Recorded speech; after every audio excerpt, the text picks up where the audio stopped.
tá? A socioeducação, seus familiares e outros laços que esse adolescente tenha, eles têm que atuar de forma articulada, né?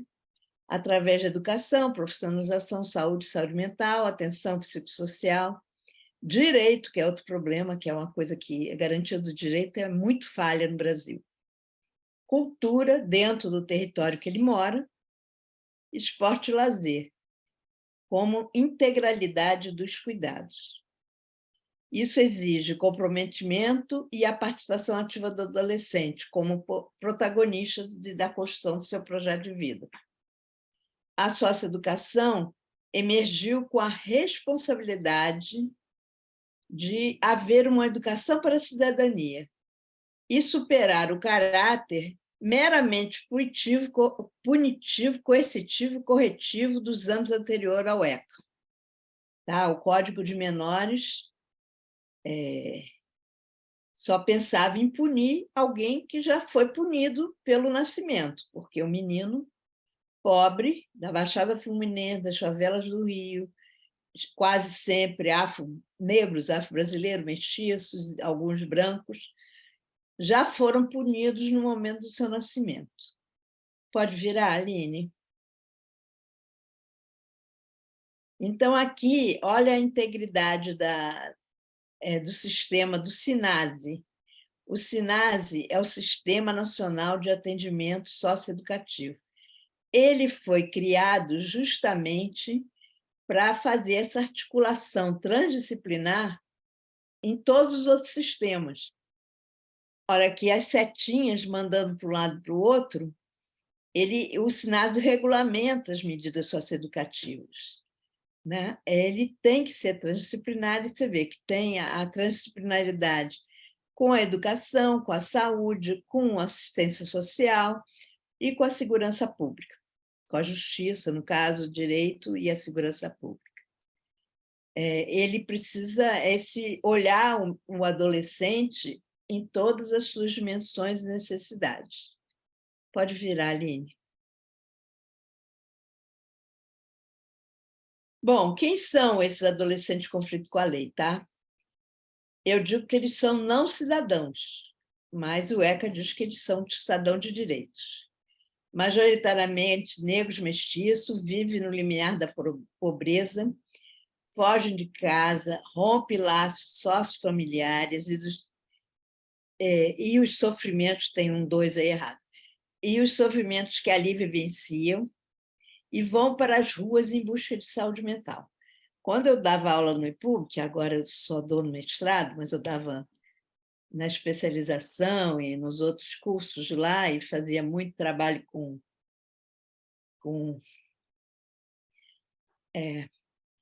estudante de graduação, e eu dizia que ele fugia do sofrimento da casa para procurar a saúde mental. E tem pessoas que discutem isso, mas é verdade. Quem mora num casebre, com não sei quantas pessoas ali naquele lugar, com alguém te obrigando a ir para a rua para trazer dinheiro para comida, com não sei o que, com não sei o que lá, então, ir para a rua é buscar saúde mental, é sair dessa zona de angústia, de conflito, para atuar na saúde mental. Então, assim, eu tenho um caso de uma menina que eu fazia muita pesquisa nos abrigos aqui da prefeitura. E essa menina contou um dia o caso que eu nunca descobri, o simbolismo, que a avó mandava ela ir para a rua com um guarda-chuva. O simbolismo desse guarda-chuva eu nunca descobri para que servia esse guarda-chuva. Mas não foi a única que falou de guarda-chuva. Eram adolescentes grávidas que estavam num abrigo da prefeitura aqui, com seus filhos ou grávidas ainda sem os filhos. E aí ela contou que a avó mandava ela para a rua com guarda-chuva para ela trazer dinheiro, ou seja, se prostituir com 14 anos. E ela resolveu fugir da casa da avó e ficou lá na zona norte do Rio de Janeiro, andando lá, até que teve um padeiro um cara que tinha uma padaria e falou: "Não, você é muito moça para ficar sozinha na rua. Eu tenho um quarto aqui". Aí ela foi dormir no quarto. E aí, eu não sei se vocês estão me vendo, mas eu vou fazer o gesto que ela fez na hora. Ela virou assim. Aí, no primeiro dia, segundo dia, aí, de repente, ele entrou no meu quarto e ó, ela falou assim: "Eu perdi minha virgindade sem nunca ter dado um beijo na boca". Olha só que coisa horrível a vida de alguém nesse sentido, né? Bom, nas ruas eles percorrem outros caminhos, os descaminhos, como eu falo aqui, que nem sempre vão levar eles à reflexão psicossocial, social e psicológica, né? Eles acabam apreendidos por comportamentos antissociais, eu botei entre aspas, porque vocês vão ver a fala do menino aqui, por que ele foi apreendido, e são encaminhados para unidades de proteção, punição e correção, que por lei seriam unidades de socioeducação, porque os agentes que trabalham lá são continuamente repressores e punidores. Eles estão sujeitos a enormes riscos psicossociais e também sofrimentos psíquicos em função da sua desabilitação, está escrito errado, desabilitação, está certo, desabilitação social, porque eles não estão habilitados para a vida social. Apresenta uma alta prevalência de problemas na esfera de saúde mental, seja na internação, eles têm mais problemas de saúde mental, e no regime de semi-liberdade, em função das regras e diferenças da vida que vivia anteriormente. Ao mesmo tempo, eu denomino eles de invencíveis culturais, porque eles se recusam a seguir as regras repressivas que são impostas na escola, por exemplo, é uma repressão só. Na família também tem repressão, e, por fim, nas unidades, que seriam socioeducativas. A maioria desse grupo, do lado de São Gonçalo, tem entre 15 e 18 anos e foram apreendidos por tráfico e roubo. Roubo mesmo, não furto, roubo. Pode passar? Então, aqui, eu queria falar para você desse negócio da desafiliação. Robert Castel é um sociólogo francês e veio ao Brasil algumas vezes. E ele atuou, e esse conceito é muito usado, foi, ainda é, na época da reforma psiquiátrica, das discussões, da mudança dos paradigmas de atenção para a mudança do hospício tradicional para um atendimento meio aberto, né? Então, ele diz o seguinte: o sujeito está no meio, vocês podem ver. Para cima, a parte de cima, ele está todo integrado, porque ele tem a família e tem laços sociais, eles estão afiliados, filiados à família, porque você é filiado no momento que você nasce, biologicamente você é filiado daquele pai e daquela mãe, mesmo que você não conheça. E ficam afiliados a outras instituições, são afiliados a clubes, a escola, outras coisas. Por outro lado, eles também são afiliados, eles vivem na zona de autonomia e estabilidade, né? Também são afiliados ao trabalho e à formação, né? A gente é afiliado, vocês aí são afiliados desse grupo de psicanálise que vocês estudam, é uma filiação, tá? Na parte de baixo, você tem mais 3 zonas, que não é integração, é vulnerabilidade, desafiliação, indigência e suporte da assistência social.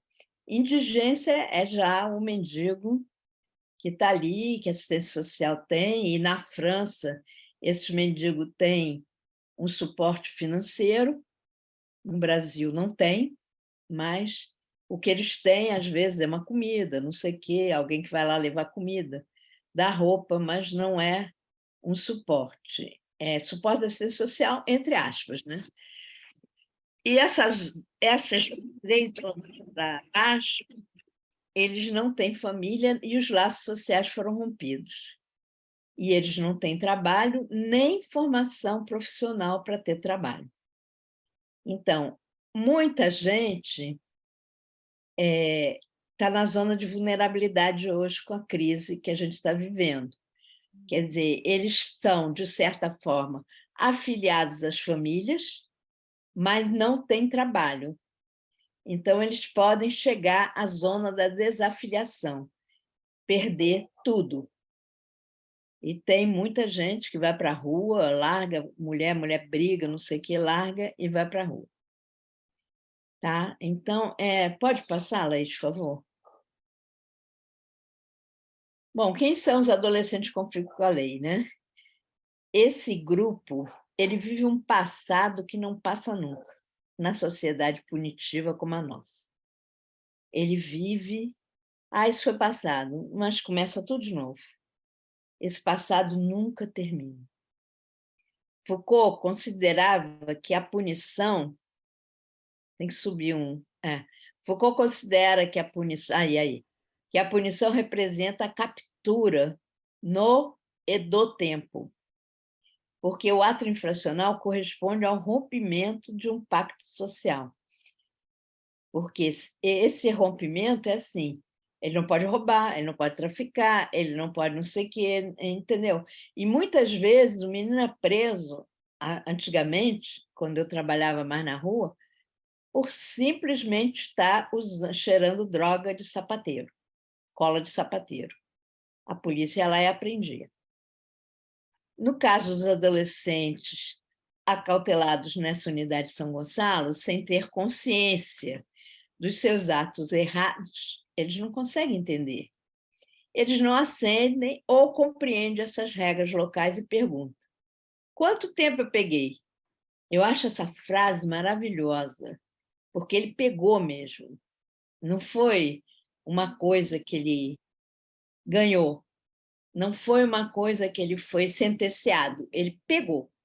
Então, o tempo para ele é objetivo. Tá? Esse tempo imposto pelo juiz é um momento para ele como uma punição extra, uma interrupção no seu processo de vida. Ele estava fazendo as coisas erradas dele, mas ele não tinha essa consciência que ele ia acontecer isso, tá? Ainda mais sendo adolescente, 14, 15, 16 anos. É um tempo real, objetivo e cronológico de um período que representa para ele a perda de dinheiro, pois não vai vender as mercadorias ou receber por outros trabalhos, ou seja, o tráfico de drogas. Para ele, o tempo não é subjetivado. Não é subjetivado. O que ele precisaria para seu processo de reafiliação. A representação social para ele do tempo é a de submissão e cerceamento da sua liberdade.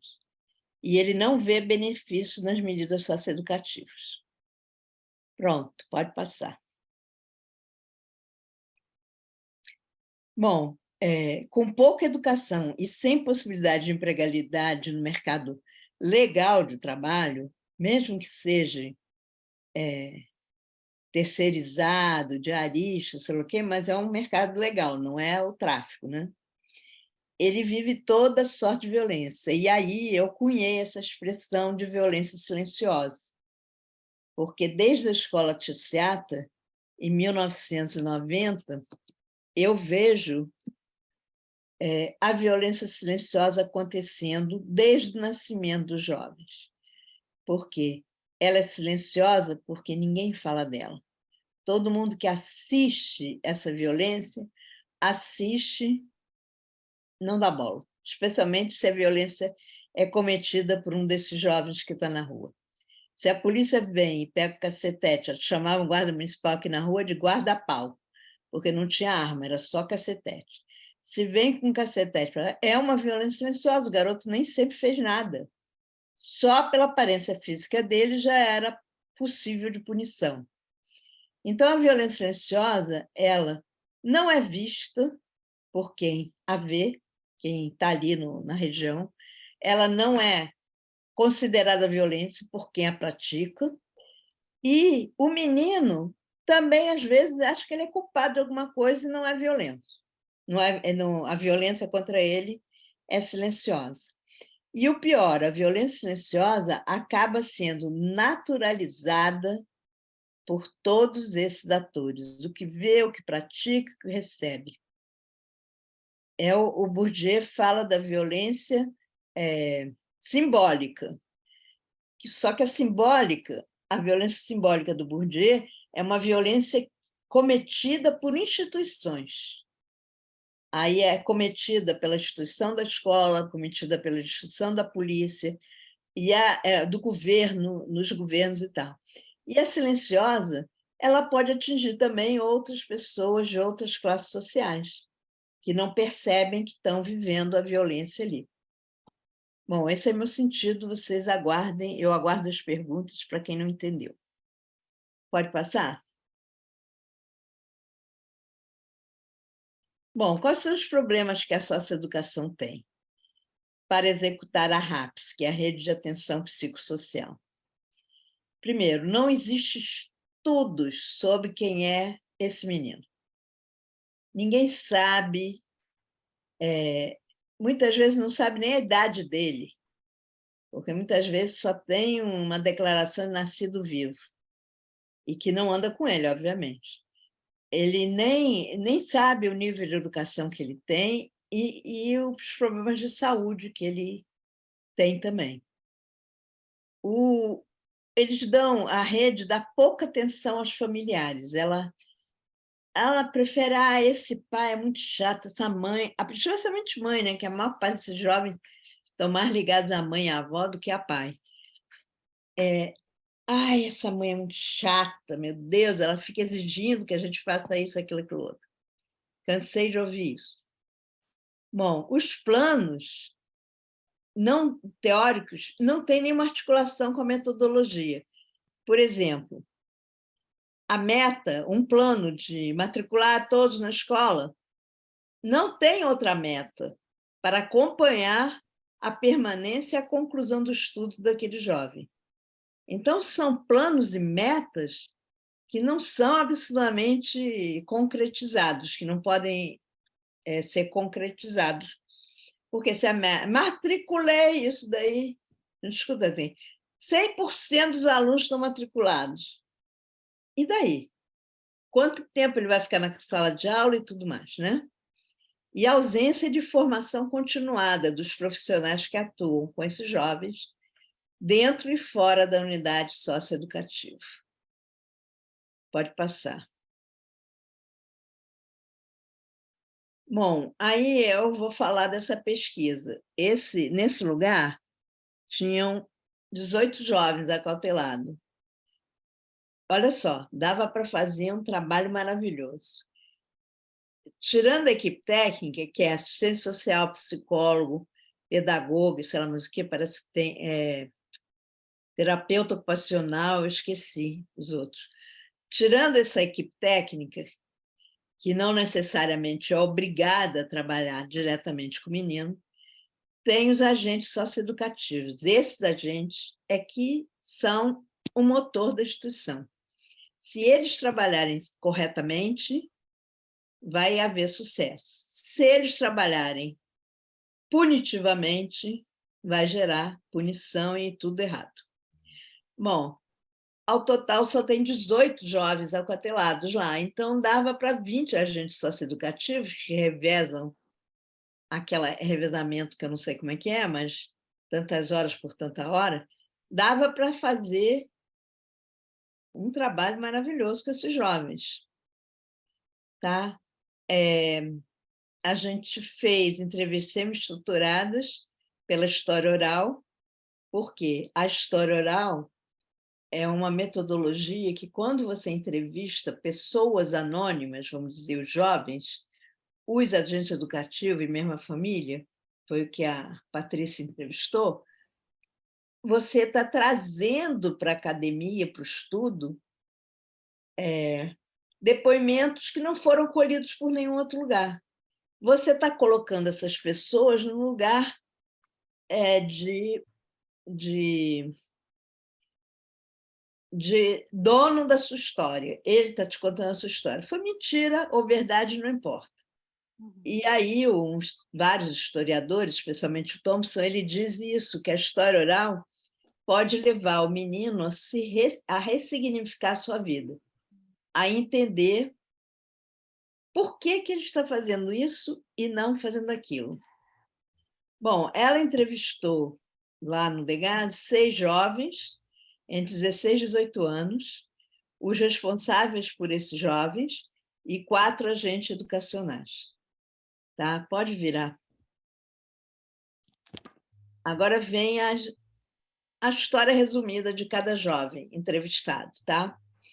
P, 18 anos, morava com a mãe e 6 irmãos. Já vê aí, entre aspas, a violência silenciosa de uma pessoa que mora junto, a mãe e 6 irmãos. Já é uma coisa horrorosa, sabe-se lá como. Era a primeira vez que entrava ali no sistema. Ele trabalhava como vendedor de água e refrigerante desde os 14 anos, então, acho que 4 anos. Mas, olha a violência silenciosa presente. Ele, pela terceira vez, ele teve todas as mercadorias apreendidas pela Guarda Municipal. Por que a Guarda Municipal tem que apreender desses meninos que estão vendendo água e refrigerante no sinal? Que mal faz isso, né? Sem recursos para a reposição do seu estoque, vamos dizer assim, ele aceitou o convite de um colega de rua para roubar. Ele já tinha muita pressão da casa, precisava de dinheiro, e a namorada tinha tido há pouco tempo um filho dele. Então, ele tinha um filho e a mãe exigia que ele levasse dinheiro para casa. Mas ele foi vítima da violência silenciosa e ninguém, nem o juiz, aceitou isso como um argumento da defesa. Pode passar. T, 18 anos, é órfão de pai e mãe. Moravam com sua irmã, que exigia ajuda para o sustento da casa. Fugiu de casa e passou a viver nas ruas. Acabou por se envolver no tráfico e foi apreendido. Apreendido e evadiu do sistema. Eles não falam, é gozado que o menino de rua mesmo não fala evadiu, ele fala invadiu. Aí eu falei assim, mas por que você invadiu a rua? Porque lá é um lugar que ninguém gosta da gente. Então, eu estou invadindo um lugar que ninguém gosta de mim. Mas o sistema usa evadiu. E aí teve isso. O documento civil dele, a certidão de nascimento, colocava ele como do sexo masculino. Isso era uma coisa horrorosa. E nunca ninguém se deu conta, nem o Degasse, de solicitar a mudança da certidão, correção da certidão. Ele só recebeu o documento correto aos 18 anos, sabe por quê? Ele encontrou um casal amigo dos pais da igreja que o apoiou para, como ele dizia, arrumar minha vida. Por ter evadido, ele precisava ficar internado até completar 21 anos. Coitado, né? Essas regras também são draconianas. Pode virar.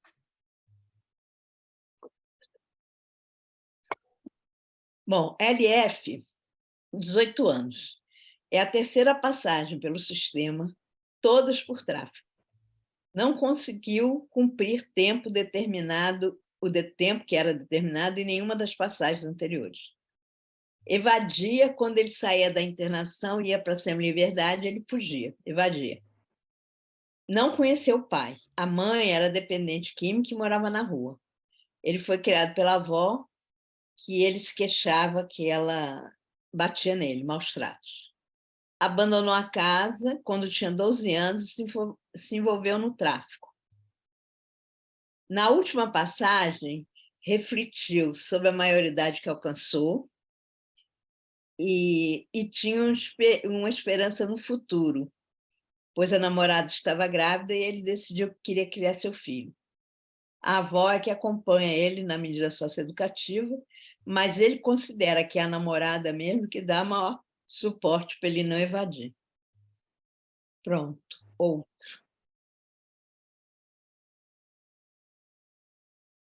TH a terceira passagem dele pelo sistema. Morava com uma tia e a avó. Não conheceu o pai. A mãe, usuária de drogas, vivia nas ruas. A família tentou montar uma casa para a mãe, ele e seus irmãos, para que a mãe, ele e seu irmão pudessem ficar juntos. A mãe abandonou os filhos, vendeu tudo que tinha na casa e sumiu, foi para outro estado. Foi quando o TH se envolveu pela primeira vez com ato infracional. Ao terminar o tempo, voltou para cá primeiro ato infracional, né? Teve um tempo que ele ficou lá, voltou para casa e voltou ao tráfico. Ele fazia roubos também. Após o falecimento da avó, ele e o irmão foram apreendidos. A terceira passagem foi decidida para a conscientização dele, porque percebeu que estava internado e não tinha nenhum apoio familiar, não sabia onde estavam os parentes. O serviço social não conseguia contactar nenhum parente dele. No fim, depois de um tempo, o serviço social conseguiu achar uma tia, junto com ele, uma tia pelo Facebook. Pode passar.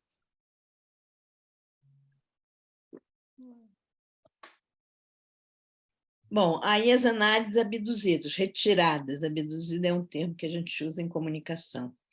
Retirada das entrevistas com os adolescentes. Eles apontam a medida socioeducativa com resultados dúbios, tá? Acham que se a medida socioeducativa conseguiu que eles percebessem que precisavam do apoio da família. Isso foi um ponto positivo. Mas consideravam que precisavam mais oportunidades profissionais. Ponto negativo. TH, por sua vez, relata que ficou mais tranquilo, menos irritado. Agora, eu posso ir a outros lugares diferentes da favela, que só tinha boca de fumo, eu botei fome, boca de fumo, baile, armas e drogas. Aqui é viver diferente. Estou com a minha família de novo, vou pagar tudo. Pagar é o tempo que ele tem que ficar lá. Já a LF reclama que não poder mudar de vida, como os técnicos falam. Muitos aqui falam que é só você querer que pode mudar de vida. Querem arrumar um trabalho, mas ninguém consegue. Muitos aqui querem mudar de vida. Mas querem arrumar um trabalho e estudar, mas não conseguimos isso. Pode mudar. Bom, aí os familiares. Os familiares entendem que as medidas socioeducativas atendem parcialmente, que faltam as outras oportunidades para os jovens. Bom, a responsável de P diz: mudou muita coisa, foi necessário passar por aqui para dar valor às coisas. No caso, eu, a mãe. Ele tem me dado valor. Ele ter me dado valor. Ele me respondia de um jeito que nem queria saber de nada. Hoje está totalmente diferente, ninguém acredita, cumprindo os deveres e estudando. Responsável de TH. Não vejo as medidas socioeducativas funcionando em São Gonçalo. Tudo aqui é muito precário, muito abandonado. Então, você sabe isso, porque vai bater com a cabeça, vai procurar oportunidade. Dá trabalho e não consegue nada. Prefiro nem ir. Ela é derrotista logo de primeiro. Não quero nem ir. Pode passar? Agora os agentes. Esse terceiro agente está num outro slide, mas está aqui embaixo que ficou errado. Eu não acredito que a semi-liberdade, não acredito em semi-liberdade. Teria que ser internação ou liberdade assistida. Se é para a escola e voltar para dormir aqui dentro, porque o tempo que ele não está na escola ou no curso tem que ficar aqui dentro sofrendo influência, sendo bombardeado pela influência negativa. Acho que a LA faz um trabalho também equivocado. O trabalho teria que ser diário com a família, dando feedback pelo menos semanalmente. Aí o outro diz assim: um moleque ficava aqui 3 ou 4 meses, nem estudava. Hoje eles estão dando mais atenção a isso. estava na lei que o menor tem que ter escolaridade, profissionalização. Isso não é cobrado no Degase. A gente vê que tem menor que, se quiser, não vem ao curso, não vai à escola. Não tem punição nenhuma. Punição de novo, né? Eu não falo de punição do Degase em si, não é punição. O que é, então? Se não é punição, é um alerta, qualquer coisa, uma chamada, mas não é punição. É uma punição de não cumprir as metas dele de subida do relatório. Vamos dizer, baseado nos cursos, bom comportamento dele e na unidade de escola.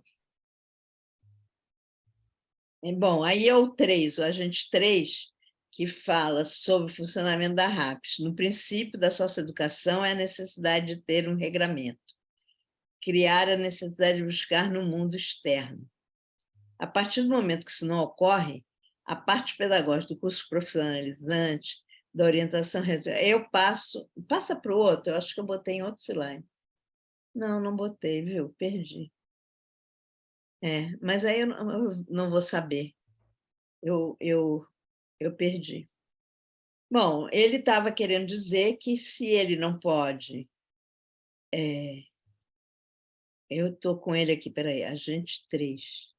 O princípio da socioeducação, mas está aqui no meu PowerPoint, então anda mais para baixo um pouco, vê o que acontece. Laís, passa outro para baixo. Tá 3, olha. Tem que ter um regramento, criar a necessidade de busca de oportunidade no mundo externo. A partir do momento que isso não ocorre, a parte pedagógica do curso profissionalizante de orientação religiosa, a sócia-liberdade passa a se transformar e se aproximar mais da internação. Tudo dentro da unidade. Basta entender que, se o adolescente não vai à escola, não tem nenhuma atividade interna que pode ser dada pelo próprio agente, como televisão, ping-pong ou futebol, acaba se assemelhando mais à dinâmica da internação, o que acaba prejudicando nosso processo. Ele diz uma coisa certa, que na plantão dele, ele movimenta os meninos que não puderam sair por alguma razão. Mas a maior parte dos agentes não propõe nada disso. Bom, aí eu vou para o último slide. Pode passar? Bom, a importância de reuniões da RAPS com os demais órgãos que permeiam esse trabalho, com adolescentes acautelados, procurando as demandas formuladas pelos próprios jovens em 3 frentes que eles apontam: educação, saúde, trabalho e renda. Educação, dificuldade de integração entre a escola regular e as unidades legadas, por medo e preconceito.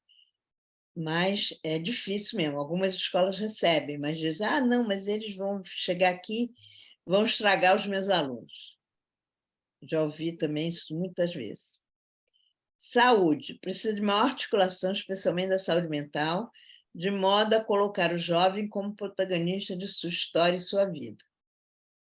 Trabalho e renda. Jovens e famílias solicitam sempre a inserção em programas de jovem aprendiz e outros similares, que não querem receber esses meninos porque eles têm passagem pelo Degase. Tem até a história do menino, que era do Degase, mas ele teve alta ali na Ilha do Governador, conheço muito ele. Aí eles conseguiram um emprego para ele dentro do Palácio Guanabara, que é o Palácio do Governador, e ele ficava tirando xerox, saía, comprava comida, voltava para os profissionais lá. Aí um dia alguém disse que ele roubou uma carteira, coisa que ele não fez.